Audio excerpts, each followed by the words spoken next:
plans. We try to reassure them what benefits are out there, and we try to educate them and take some of that stress away from them. Paralyzed Veterans of America helped Andy get the auto, housing, and vocational benefits he earned. PVA did a fantastic job making sure that he got those benefits on a timely basis. Right now I'm going back to school to earn a degree, and I'm just spending time with my wife and child. To learn how you can help our paralyzed veterans, visit pva.org. A public service message from Paralyzed Veterans of America. Here's the official News Talk 1090 WKBZ forecast for the afternoon. Cloudy skies and a few flurries are possible with a high of 29. Southwest winds 10 to 15. Cloudy and windy tonight. Southwest winds 20 to 30 and steady temperatures in the upper 20s. Tomorrow mostly cloudy, still windy with a few snow showers in the afternoon. West winds 20 to 30 with a high of 34. And for New Year's Day, snow showers at times at a high of 24. Keeping you informed. News Talk 1090 WKBZ. The talk of Muskegon. A word from the cast of Hot in Cleveland. Want to hear a joke? Oh, yes. Sure. What's the #1 killer of women? Well, you're still here, so that rules out crankiness. And tracksuits. Heart disease. But that's a joke? Oh, no, it's an absolute fact. But the American Heart Association says you can save lives by passing it along to 5 women you love. Aww. So I'm starting with 3 I tolerate. That's a joke. Find out more at goredforwomen.org. News Talk 1090, WKBZ. Welcome. You're listening to Mike Hewitt and the Renegade River Show. The Renegade River Show is sponsored by the Renegade River of downtown Spring Lake. It is your hunting, camping, and survival store. And today, we're pretty fortunate today. We've got Mark Petzold, who is the president of the River City Patriots, online with us. And as we approach the new year, I really wanted to take the temperature of the Tea Party, and I couldn't imagine a better person to help me do that than to talk with Mark. So, Mark, welcome to the show. Thanks, Mike. Tell me something. What is the temperature of the Tea Party? If I were to watch the media only, I would think that the Tea Party has evaporated and disappeared. So what's the reality of it? I think the pace has actually picked up. It's astounding, actually. Myself, I wonder going into the election. You wonder what will happen afterwards, and it's picked up in many different respects. So media does not understand the Tea Party movement. I think it's a fundamental lack of education on their part at best. Yeah, I think you're right. One of the things I find fascinating, of course, I haven't been to your group since the launching of my book. It's almost a year now, but I do stay in contact with Jim Chiodo from the Patriots down in the Holland-Hudsonville area. And based on the numbers of the people that are attending his group, they're literally double what average is taking place, at least at the Ottawa County Republican Party in their meetings. And I find it fascinating the media has been so great at keeping those facts quiet. Yeah, you wonder why. I noticed myself since the start of the Tea Party movement that it's been much more difficult to talk to the media, which is it's a challenging element because it's important that our citizens understand what's going on, because even at the size of the Ottawa County meetings or the River City meetings, there's only so much we can do physically to affect the hearts and minds of the people around us without being able to get the word out. So, that's an unfortunate situation, and, I appreciate your time this morning along those lines. I got to tell you, I was actually really excited about this, having you on and talking about the Tea Party. I was one of the fortunate people that back on tax day in April of 2008, when the Tea Parties first started to coalesce, I got to be one of the people that had a few words to say on the steps of the Ottawa County out in front of City Hall, actually, in downtown Grand Haven, and watching the Tea Party movement grow and really dramatically change since then.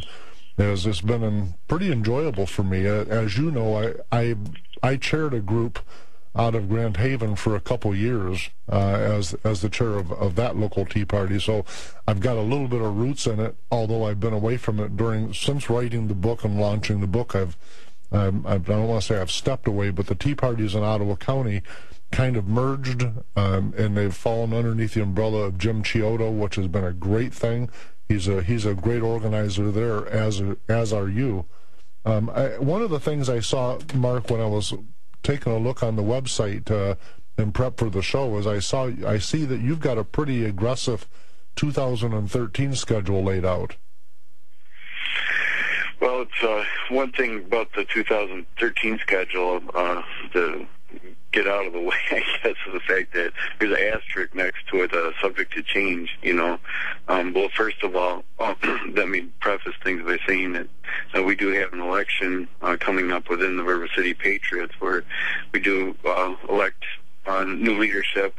We try to operate fundamentally as an organization, as a representative democracy, so to speak, where we elect leaders and you know, really, as the president of River City Patriots, I always try to listen to the people and guide, you know, what we do next and what not. And so it's always subject to change, but, you know, there really, you know, the main things going on right now, you know, just big picture thinking from a political element is, you know, really to get more delegates involved in the GOP. That's one huge element that I see coming up. The next thing is, of course, is education. You know, and these things aren't actually in logical order. These are just points, because actually education and delegates, everything kind of has to happen at the same time. It's not like you can do one and move on to the next. But you know, education is a very key thing that keeps education or the movement strong and puts the roots down farther, so that that momentum stays going, actually picks up the more we understand and the more we realize the work that needs to be done, and it points us in a direction. So between educating and informing and plugging in delegates, that's a very key portion of what's going on. You know, I by comparison, I was very active in the 2010 election cycle, and not so much so in this presidential election cycle that just came to pass just by the nature of my own business schedule. Now, having said that, in 2010, I remember I was, I can't remember what title they gave me, North Coordinator or something for the Ottawa County Republican Party. And what essentially that meant was I helped with a couple of the victory centers that they had set up in the northern half of Ottawa County. And what I found fascinating at the time was I would sit at 6 a.m. meetings down in Holland for the Ottawa County GOP, and there'd be 30 or 35 people around the table that were the very hard-working activist people, for lack of better words.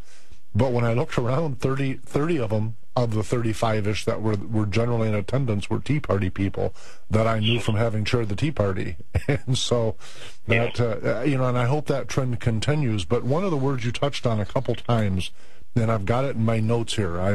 Anyone that's listened, the listeners have heard me paraphrase Abe Lincoln a few times, no question about it. When I try to quote him, he'd say the philosophy in our classroom today is not, you know, that's going to be the philosophy in our classroom tomorrow, or in our government tomorrow. And my point in bringing that up, to dovetail it with education, is one of the things the other side has been able to do, the socialists in our culture, is they dug in a long time ago and really glommed control of the educational process. And so one of the things I've been trying to do as I go through my new schedule, if you will, is I've been trying to call on Tea Party leaders such as yourself to really try to do everything we can do to drag control of our education back to the local level. The notion that somebody in Washington, D.C. that is better at educating my granddaughter, and by the way, listeners, who's sitting right beside me today, I'm pretty excited about it. Thank you, Brianne, for joining us. But I think, to me, education without it, we're just spinning our wheels, Mark, is where I'm trying to get to with that. Yeah. First of all, welcome, Brianne. This country is getting handed off to you. My heart goes out to you, young girl. But let me just say, I have a couple of different thoughts on the education process. And, just like we're all individuals with different beliefs and whatnot, as you talk to people, you're going to hear different approaches, and I guarantee mine's probably unusual. But there's a long-term thinking and there's short-term thinking. First of all, long-term, just an honest assessment of this last election in our local Grand Rapids Public School Board. Honestly, we didn't even have a candidate running for it. I say we, I mean something that is mindful of, traditional beliefs, conservatism, or anything along those lines. And, I'm ashamed to say that, but it's an honest assessment, okay? That being said, you got to look at the fact there's two come available every, cycle. And that's all. You're not going to get immediate change in our public school for education. Now, one of the things that I've learned through the last, 3.5, 4 years of being a Tea Party is understanding actually the root cause of our country's problem. I'm going to say what our problem is that our country is actually faltering and as being a leader in the world in just about every aspect. And one of the reasons I've learned is that really the intersection of faith and politics or government are commingled. You really can't separate one from the other, and I learned that from studying our founders and discovering the wonderful history that we have and how much divine providence was a part of our founding. Things such as the Northwest Ordinance of 1787, where they said religion in the broad sense should be included in the public education, but to leave the detail up to the church. And my challenge is actually right now to educate people. We can't start teaching a fundamental American history and how to operate in a free society, which is very key, in public schools next week. But we could start teaching all that in Sunday school next week. And to me, honestly, Mike, the low-hanging fruit in America is the Christian children, because of the fact that they're in households that have a degree of understanding of being accountable to a higher power versus, basically the socialistic, moral decayed view of the world. So, I mean, if we can't teach our own children through in a logical way in our Sunday school classes, if you can't do that, we aren't going to be successful at the public school level. So, it's an interesting thing, and I don't know how much how this is being received, but it is my challenge, honestly, to take the low-hanging fruit and do something with it. Mark, I think you're right on the right path. The problem with it is at least in my view, first off, you and I agree on that. I want to add that caveat, but the problem is I see it is bigger than that. And so that you take the average Christian family or family of any faith, and they teach, regardless of how nucleus their family is, for lack of better words, they're still, in most cases, forced to send their children off to school. And so then we start drilling into some of the math in our public schools, talking about low-hanging fruit, the things that we can get a hold of. Right now, the average curriculum in high school is 75% preparatory for college, and yet only 25% of the kids, at least in Michigan, are graduating from college. And so I say, wait a minute, and I've said this a lot, my listeners have heard me on this page before, but when I sit and look at that, I say, okay, who's going to be our plumbers and our electricians and people with actual skills? Because right now the average high school student is finishing 13 years of formal education and has no marketable skills whatsoever. I find that hugely alarming. And so you've got you've got several generations of people wandering, spending each generation a little bit more of their time than the preceding generation trying to figure out who they are. What's that report we saw last year where the average person is staying at home until their 27th year? That's Mark. Those things are alarming, but they're more than you and I trying to get a hold of the 3%ers, which is how I interpret what you're saying. And I agree with you, by the way. But the problem is so much bigger. We've got people pushing each other off of subways. That's an insane culture. You know, we've been talking on this show a lot for the last several weeks about gun control and the craziness of that. You got 150-year-old technology that's went crazy in the last 30 years. Not the technology, the people using it. And the people being pushed into subways. I mean, that just capitalizes the problem that we've got in our society, and that it's beyond guns. And so, go ahead. That's fine. I would say there's no doubt that the current challenges of today's world goes beyond what we can physically do, which actually increases the importance of, an understanding of the need for divine providence. I find it kind of ironic as we go through time, and there's different kinds of tea parties out there. Some that are more libertarian, or some that account for more faith than some that do not. And basically, my premise is this: if we need a divine providence to found the country initially, we're going to need divine providence to, during the second revolution, essentially. I just don't see it happening without it. And, it's interesting, Mike, when you went to your GOP meeting, and most of the people there were Tea Partiers. That to me is an element of hope that actually you don't need to swallow that, pardon the pun, but the elephant all in one bite.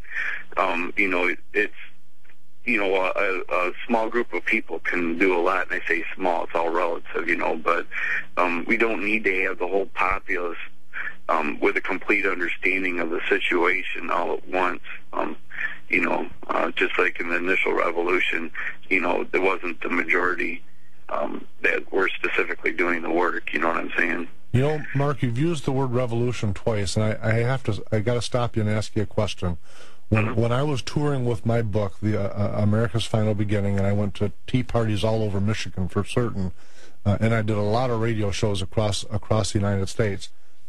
Of all of that, with the title of my book being America's Final Beginning, I only got asked one time if I was calling for revolution, and that happened to be by a fella at your group.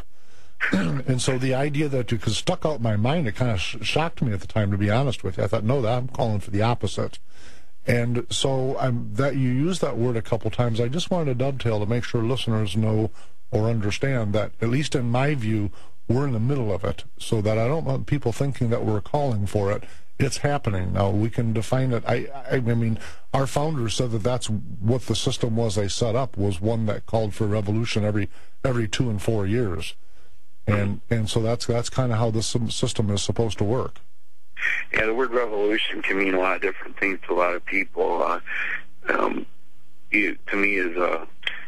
me, revolution is of enlightenment or resetting. One thing that's very key to note at this point would be that the Tea Party movement is one born out of an understanding of for the necessity for freedom in our country, and a solemn duty to stand up for those freedoms. And after having gone to the September 12th march in Washington, the largest march in Washington ever, which gets that. It's history already being lost, by the way. But being there and watching, grandfathers with a military hat on, holding on to the hand of probably a grandchild, who knows, maybe a great-grandchild, walking down Pennsylvania Avenue, solemnly petitioning the government to please don't do what you're about to do.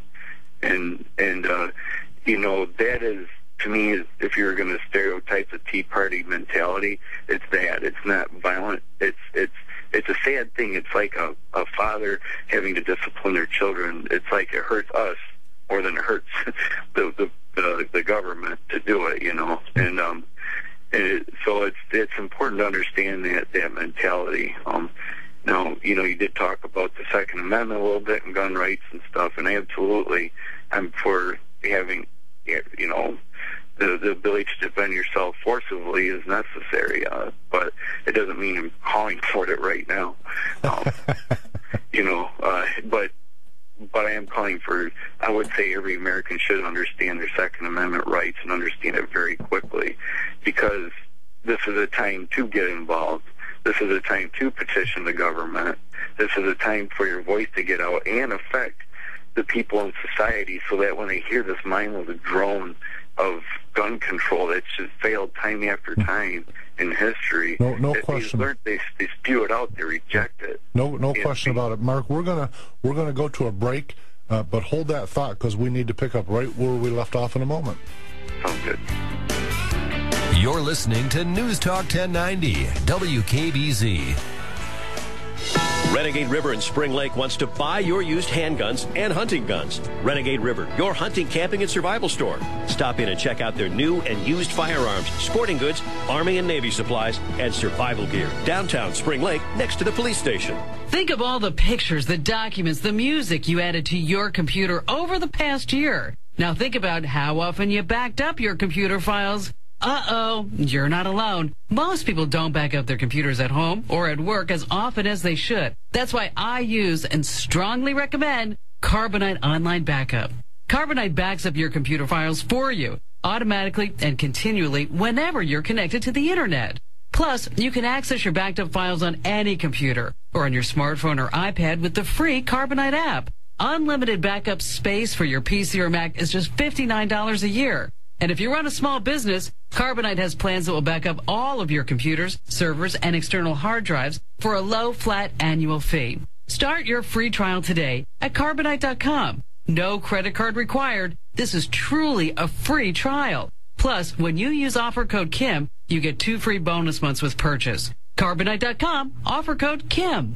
Hi, everyone. Jay Farner here with Quicken Loans. Today's mortgage rates are just about the lowest that we've ever experienced. But because these super low rates fluctuate, Quicken Loans has a great new way for you to find out what the current mortgage rate is for a 30-year fixed-rate mortgage right this instant. Just pick up your mobile phone and text the word RATES to AMAZE.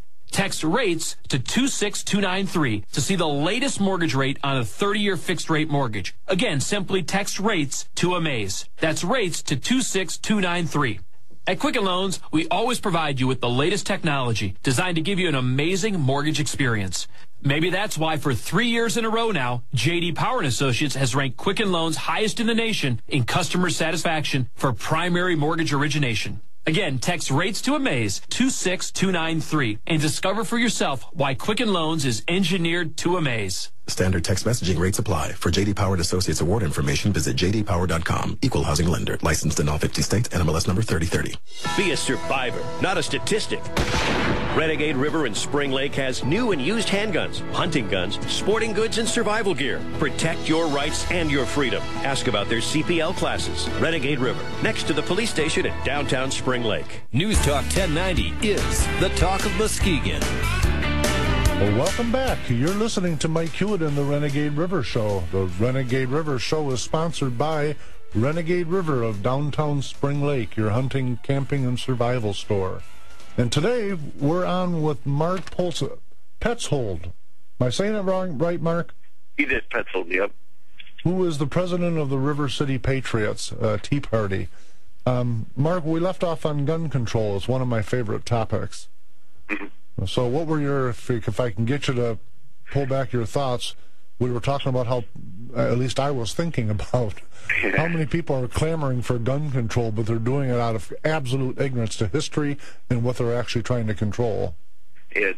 My thoughts initially is it's actually astounding to hear the dialogue being shaped by the left, and that's one of the things that I'm really passionate about as a Tea Partier. That we actually, why don't we say what the discussion should be instead of yielding that ground to the left?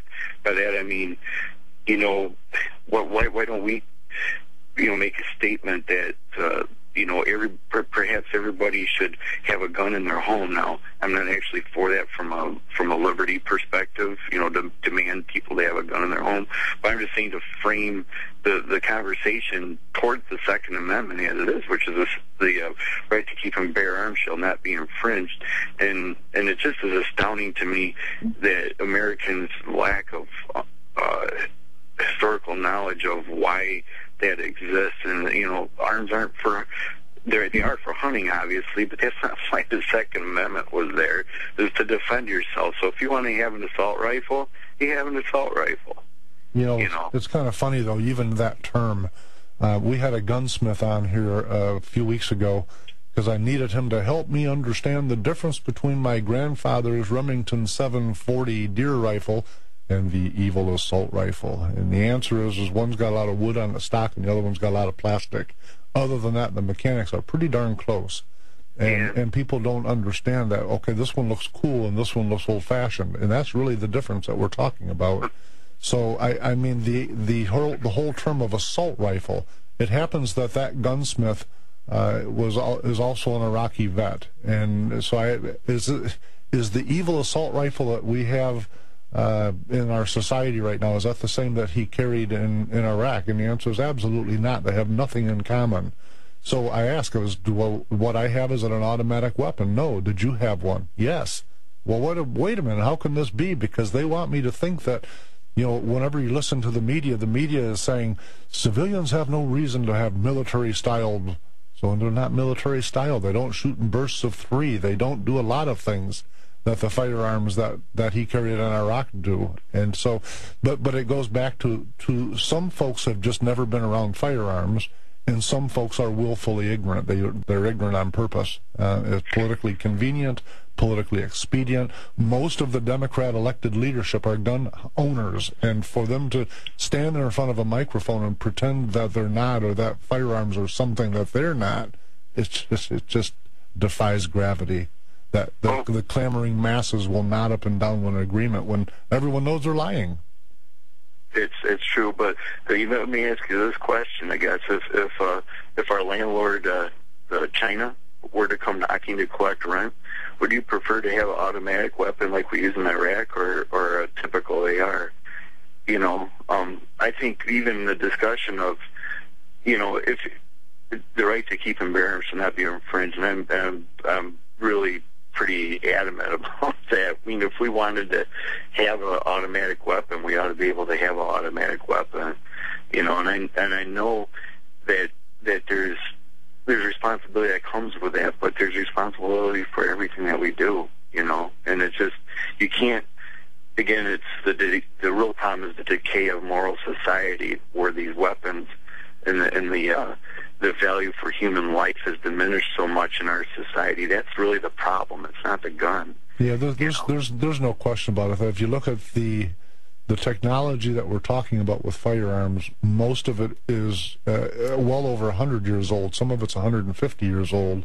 But in the last 30 or so years, we've seen the societal meltdown. I think it started with the Texas tower shooter at some university, and with the exception of the Congress lady, all of the rest of the mass murder shootings have been in gun-free zones, and if that in itself is an alarming tribute. But hey, speaking of history, we touched on that a couple times. One of the things that I wanted to kick around today is that we're on the edge of enjoying a new year and heading into the year 2013, and I am an amateur historian, so one of the things I thought I'd do is try to measure the future by the past again, and that's always a fun thing to do. I wanted to see how much of things really changed and what path are we really on. So I glanced back at 1913, and one of the things that first kind of made me chuckle, I guess.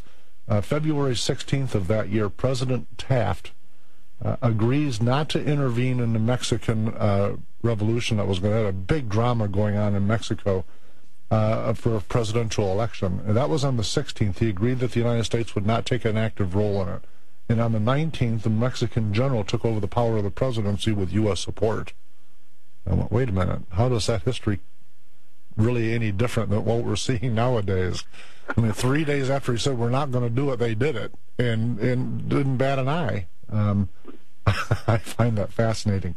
Growth of government on March 4th of that year, the Department of Commerce and Labor split into separate departments, and of course we know the history from that point. They've grown exponentially, and the amount of power that they've glommed and sovereignty that they've taken from us is almost immeasurable. Even I'm at 51, getting ready to be 52 here soon, but even at my lifetime, I've seen a whole bunch change in terms of the word liberty. And so when I look at this, I mean, this is the foundation. 1913, in my mind, was the foundation being laid for what you and I are, as Tea Partiers, talking about today. Yeah, I think that's been one of the more fascinating elements. Again, I've learned a lot being in this movement. It's been so eye-opening. One of the hardest things to actually accept, to be quite honest with you, is the fact that some of my like my grandparents and whatnot, the fact that if they would have squashed some of these fires early on in history, like the 10th Amendment, the 17th Amendment, which gave the election basically up to the popular vote. Well, that's on my list. Yeah, I mean, that is so fundamental as far as the decay of the structure that our founders tried so hard to put together. And man, if that wouldn't have happened, where would we be today? So yeah, and again, history does repeat itself. It's absolutely fascinating to see. Yeah, it really is. If you look at that year, we had the 16th Amendment purportedly that was ratified, and that was income tax. And you had the 17th Amendment, which caused the State House of Representatives used to elect senators, and of course now it's a public referendum, and it turns into a free-for-all, and once you win, you're there forever. Ask Debbie Stabazol. I mean, it's just, to me, it's a fascinating thing, but it really goes back to that year. We're almost at the 100th anniversary for it. Another interesting thing that happened in 1913 is that there was a flood in Ohio that killed 400 people. My notes here, I've got a little thing that says global warming with a question mark. Could there possibly have been global warming? And if you're really not curious, that was on the 21st of March. On the 26th, there was a massive flood going on where multiple rivers came in and just wiped out entire towns. But that wasn't global warming either. That didn't happen until I started driving a Jeep. Yeah. Not many Yukons back then, I don't think. No. I guess some horses. Anyhow, by the way, simultaneously, later in the year, El Salvador, thousands of people were killed by flooding. Same thing. So you had multiple floods going on. You had socialism really being introduced into America, hardline. And to me, if you go back to 1869, that's when the Supreme Court found that it was illegal for a state to withdraw from the Union. And from that point forward, states, in my view, or my definition, largely became like regional tax collection centers, for lack of better words. But once you had that, that little single change allowed for our government, our central government, to become so overwhelming and so strong that the only thing that they had to do to get from where we were is to start tying our sovereignty to their funding, which is what we do on a global scale also, by the way. People say, why are we giving billions of dollars to Egypt when Egypt claims that they hate us? And, well, because our government's gotten very, very good at controlling the masses, ourselves included, with funding. But it all started in 1913, and it couldn't have happened without that single Supreme Court ruling, or someone would point and say, no, it was the entire Civil War. Maybe. But once we've deviated so far from the founders, none of them would have signed the Declaration or the Constitution if they couldn't have removed their states if they didn't like things. And that's where we're at now. And it's not that I'm calling for secession. Please don't misunderstand me. But the lack of right to do it is what is the single thing that empowers our central government to take over our education, take over our building structures. Literally everything that we do is through all kinds of funding levers that the federal government uses. Well, it's a constant debate of what's the proper role of government. It's been going on, since governments were first established, and our founders one of the fascinating things I've learned is just the degree of how our founders look back at world history to determine our structure, and understanding how important the rights of the individual are, and also understanding where those rights come from, which is a creator, and the important balance of government not being so much necessary in an educated, moral society, and as society becomes less moral and educated, the need for government or government naturally grows. And it's a fundamental understanding of the relationship of God, country, and the individual that we need to understand. So as rights are getting pulled away from us, we understand what's being taken from us. We know how to argue the point, and actually frame what the argument should be through the government instead of the other way around. Yeah, no question about it. I'm still, while you're talking, I'm still scanning down my list of things that happened, and I'm kind of half laughing. I mentioned the ratification of the 16th Amendment. That was supposedly in February, and on March 8th, of course, the Internal Revenue Services, they don't waste time. They may be one of the more efficient government departments, but they were already levying and collecting on the tax within 30 days of the supposed ratification of it. And at any rate, and then back in February of that year, the first minimum wage law took effect out in Oregon. There was a shock. And but people say, okay, well, Mike, what's wrong with a minimum wage? Nothing, except for it costs jobs. Well, it does, and the fact if you believe in the free market at all, then you'll understand that actually the free market is a better place for wages to increase, because as jobs grow and demand grows, the people will be in more demand, and so on and so forth. It's a fundamental understanding. Mark, hey Mark, do you think there was ever a socialist that said, "Wow, this is the most powerful economy the world has ever known. Let's change it"? Never quite thought of it that way, Mike. It's just a fascinating thing to me that when you sit and look at the growth of the United States of America from before its inception forward, things like before we were conceived as a legal government. If you look at the tax and all of that, we had our incomes were double that of our European counterparts. Our taxes were only 25% of what they were being taxed. I go, wait a minute, pause. That's not a coincidence, is it? And the answer is no. So you have 150 years of absolute, like a rocket going uphill growth, even with the panic of 1837 and the various dips that you had in the economy, which is what you're going to have no matter who's controlling the economy. If you followed on a graph, it was like a rocket sled going uphill. And then the socialists said, this is just going too doggone good. We got to ruin this. Yeah, it's an interesting thing, socialism or government. Everything they do, they present as a solution for a problem, And if we don't understand what problems fundamentally are, then it's easy for the government to grow and do what it needs to do. But if I had to give some constructive criticism to our founders at all, I wish they would have included one inalienable right that comes from our Creator. There's life, liberty, pursuit of happiness, or property. I wish they would have added one more, and that's the right to fail. Because that actually comes from God, too. I mean, He gave us free will, right? We can choose whatever we want to do. We just have to reap the repercussions of it. And I wish the founders would have included that, because they would unravel a lot of the socialist,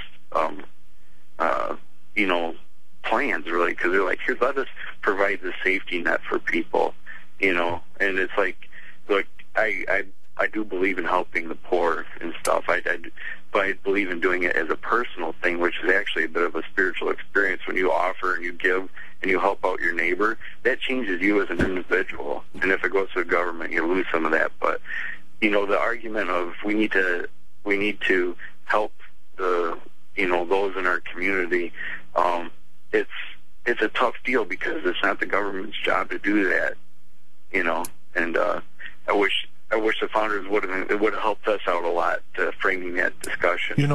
Most of them, if a person were to Google Ben Franklin welfare, just those three words, they'd find a number of speeches and letters that Ben Franklin had written on the topic of welfare, and he compares what we were beginning to build even then as it was to the things he'd seen while he toured Europe.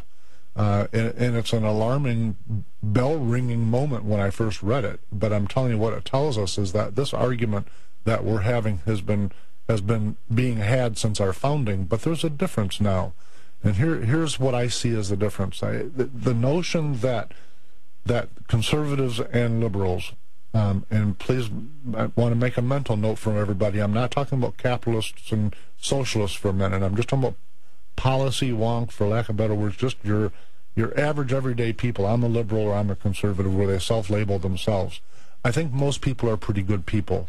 I think most Democrats that I know, I don't agree with their cause, but I think that their heart is good. What they're wanting is good. The problem with it is I think there are two different segments on that side of the aisle. There are the majority people that make up the Democrat Party or liberalism in general, that are pretty good people. They may be, we could debate whether they're misguided or not. It doesn't matter.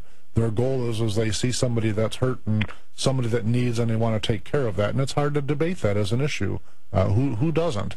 The other side of the coin, though, is and of course you know about my book because I talked to your group, but when I started writing America's Final Beginning, and I started looking at it a lot closer, get past the veneer, past the average Democrat that I know. I've got Democrats in my family.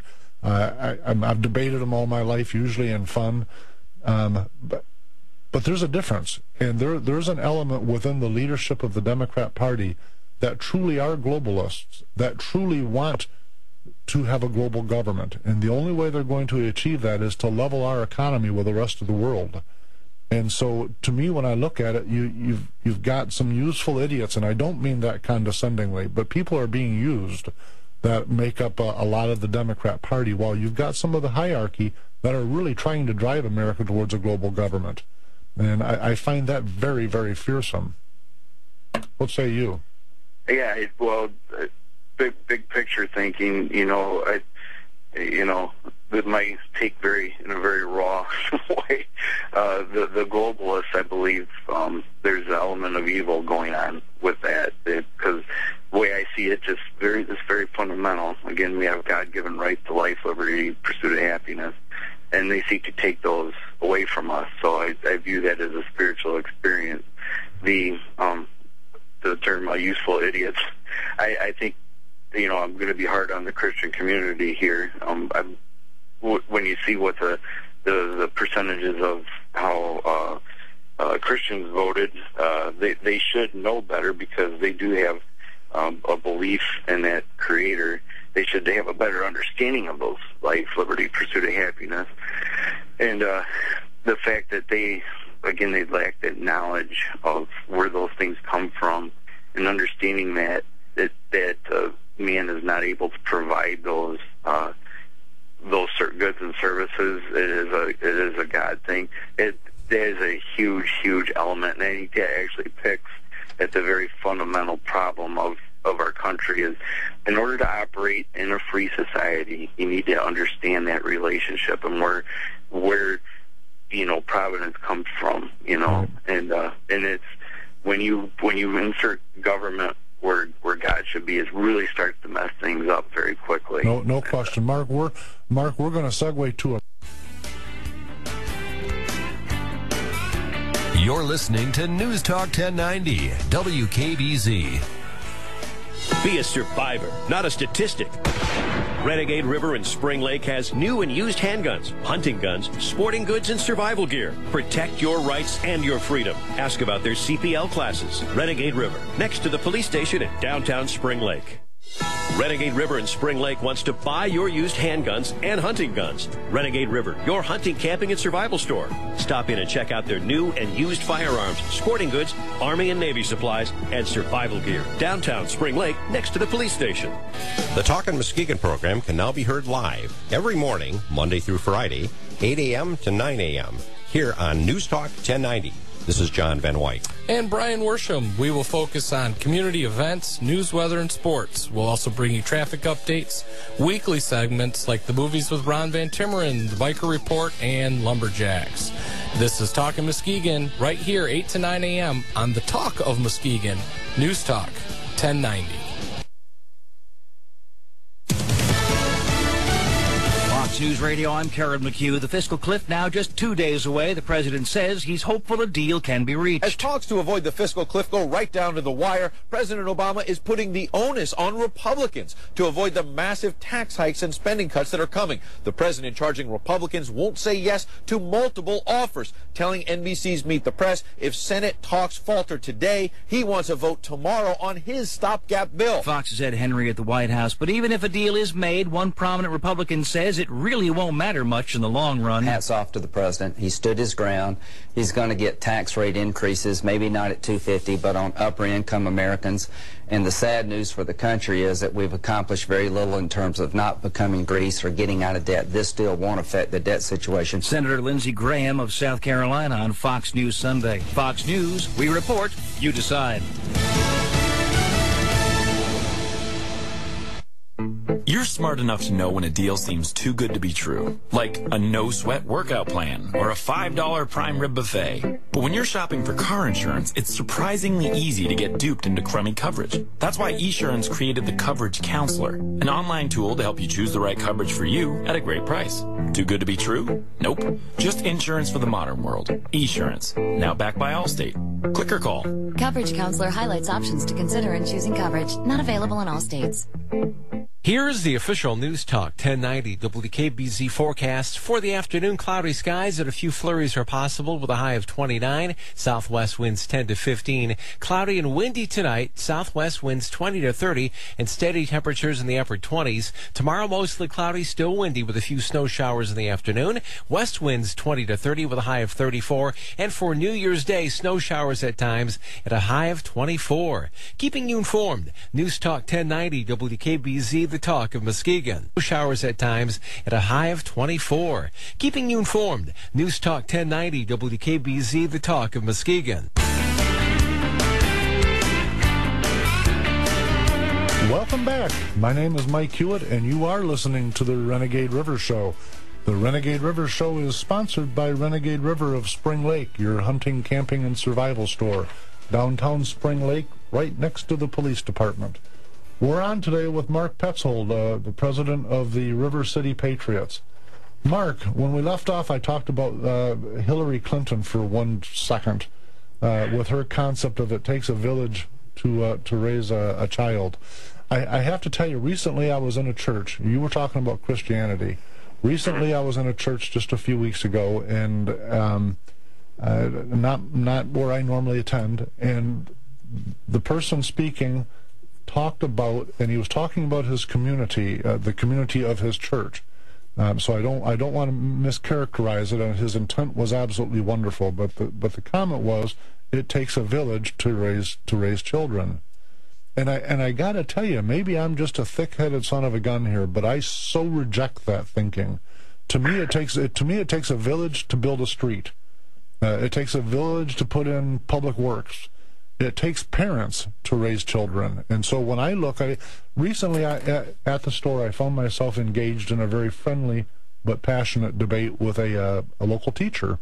And imagine that we didn't get along on all the political topics. This would be an understatement. But one of the things his point was is this. He said, if I were, I have to paraphrase him a little. Hopefully I'll do better than I did with Abe Lincoln. But you know, his point was that if I were building cars or if I were building widgets and the raw material I was getting lacked, my product would probably lack. And that was his defense for me saying that education is not producing anything in terms of any marketable skills. And, you know, the more I've stewed on that dialogue a lot, because he passionately believes he's getting inferior material. He's referring to our children. I want to reject that, but then I look at 50-some% divorce rates. I look at the percentage of young mothers that are on welfare and there's absent fathers, or what I refer to as plastic fathers. They show up once every other week. They're behind on their child support, but they pay, but they buy their kids spoils that you kind of raise your eyebrows at, and they're plastic fathers. And listen, I've been divorced. I've been in that circumstance, so I don't want anyone to think that I'm hypocritical on this. But you can't pause you have to pause as a society and say, what are we doing with the next generation? If we don't like what we're seeing right now, man, hang on, because it's going to get worse.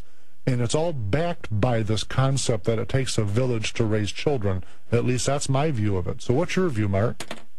My view is, you need to start at the individual, and individuals taking accountability for themselves.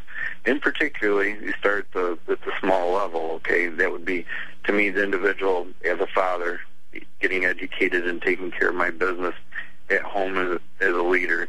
And then you build up from there, 180 degrees opposite of the concept of it takes a village. The village education that happens will take care of itself if we do our part internally. And, I would challenge, fathers, and especially Christian fathers, to take some time with their family and with their kids and educate them. And so they're prepared to go into the public arena as almost a mission field.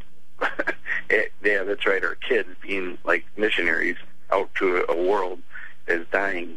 So it's the way I see it, totally bottom up. And then I'll also include our spiritual leaders. Obviously, I would say overwhelming majority. I would put a very high 90% tile are not doing their job to educate and inform their congregations about the fundamental understanding of how things work, the foundation for building on skills and so on that are necessary to operate in industry and stuff. But you got to at least get the foundation set, and where our foundation is decayed beyond belief. And so again, I would say it's an individual, it's the family, it's the church. That's where education starts. That is the filter. If the public school is not doing their job or doing something wrong, if those things are taken care of, the individual and the family can address what needs to be done and help shape what's happening in the public arena. You know what's kind of interesting, and I'm sure it's a coincidence, and I'm pausing to be a conspiratorialist for a minute, but you remember there was a list read on the floor of Congress, House of Representatives in 1963, and it talked about communist goals, and it listed out, I want to say it was 43, but there was a large number of communist goals.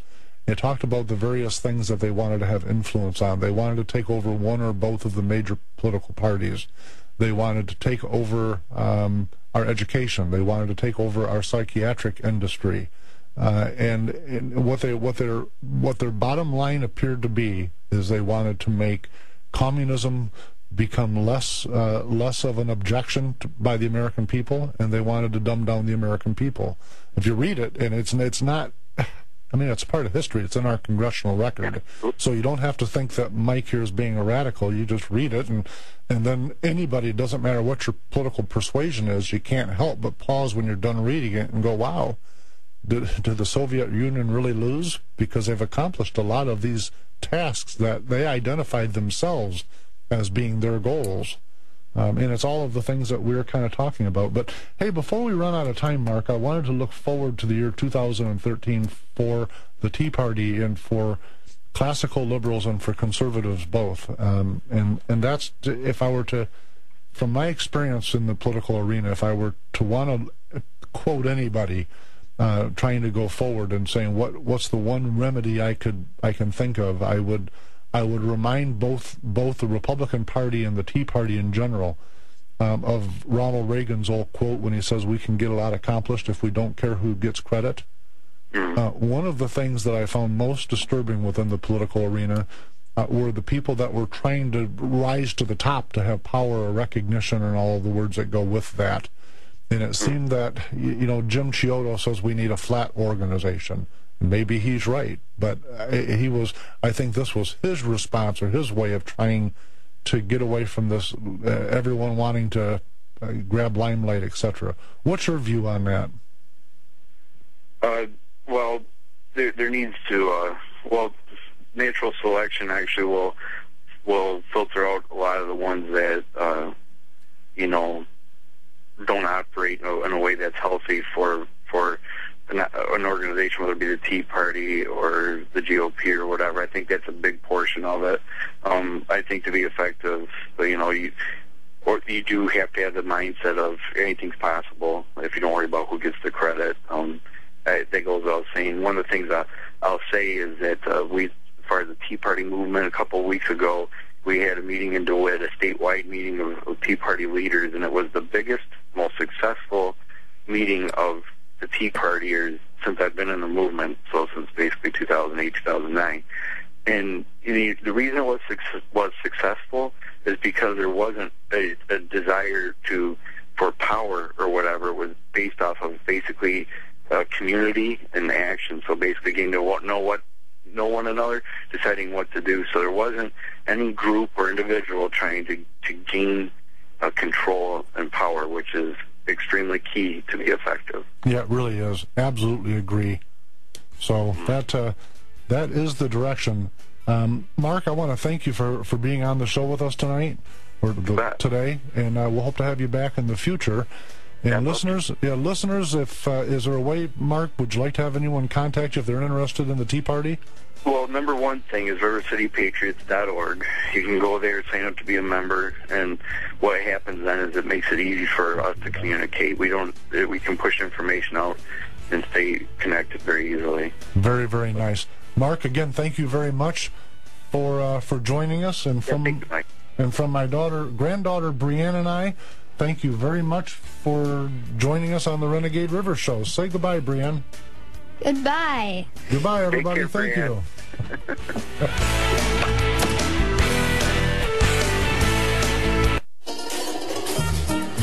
If you love food and your heart, go grocery shopping with me, Mon, short for mono unsaturated fat. And me, polyunsaturated.